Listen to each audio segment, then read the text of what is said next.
Disparition de Morgane en Bretagne. Que sait-on du suspect de 21 ans chez qui la collégienne a été retrouvée? Un jeune homme de 21 ans, qui résidait dans un foyer de jeunes travailleurs à Coutances, Manche, où Morgane a été retrouvée saine et sauve mardi, a été placé en garde à vue pour arrestation, enlèvement, séquestration sur mineur de moins de 15 ans. On devrait en savoir plus sur son profil ce mercredi en fin de journée lors du point presse du procureur de la République de Saint-Brieuc sur la disparition de Morgane, retrouvée saine et sauve mardi 15 jours après sa disparition.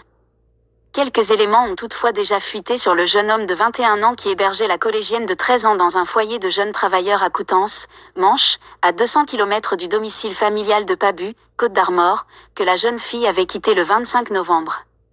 Originaire de Rennes, il a été interpellé et placé en garde à vue du chef d'arrestation, enlèvement, séquestration sur mineur de moins de 15 ans, a indiqué dans un communiqué le parquet de Saint-Brieuc.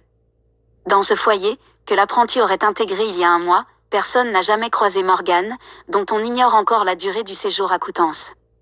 Mais selon un ancien résident, il est facile d'y amener quelqu'un sans que les surveillants ne le sachent. Si le gars voulait cacher la fille là-bas, ce n'était pas compliqué. Une demande étrange formulée à une femme. Interrogé par RMC, un autre locataire du foyer affirme que le jeune homme aurait confié qu'il connaissait Morgane. Il nous disait qu'elle avait des problèmes avec ses parents, qu'il était là pour l'aider si elle voulait, qu'il connaissait très bien sa situation, a-t-il raconté à nos confrères. C'est grâce à un témoignage d'une dame résidant en Charente-Maritime que les enquêteurs ont réussi à remonter sa trace. Selon le Télégramme, le suspect se serait présenté chez cette femme en prétendant être un ami de son fils et lui aurait alors demandé si elle disposait d'une chambre pour héberger une adolescente.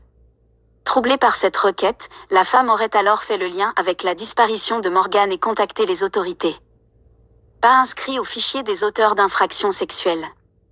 Contrairement aux premières informations qui avaient circulé sur son profil, le jeune homme n'était pas inscrit au fichier des auteurs d'infractions sexuelles. Mais selon le Télégramme, il a déjà été mis en cause, pour des faits susceptibles d'être qualifiés d'infractions à caractère sexuel. Mardi matin, Morgane avait été retrouvée dans l'appartement du suspect, en bonne santé, et libre de ses mouvements. Elle devait être rapidement examinée par un médecin et être entendue par les enquêteurs, avait précisé mardi dans son communiqué Nicolas Haïtz, procureur de la République de Saint-Brieuc.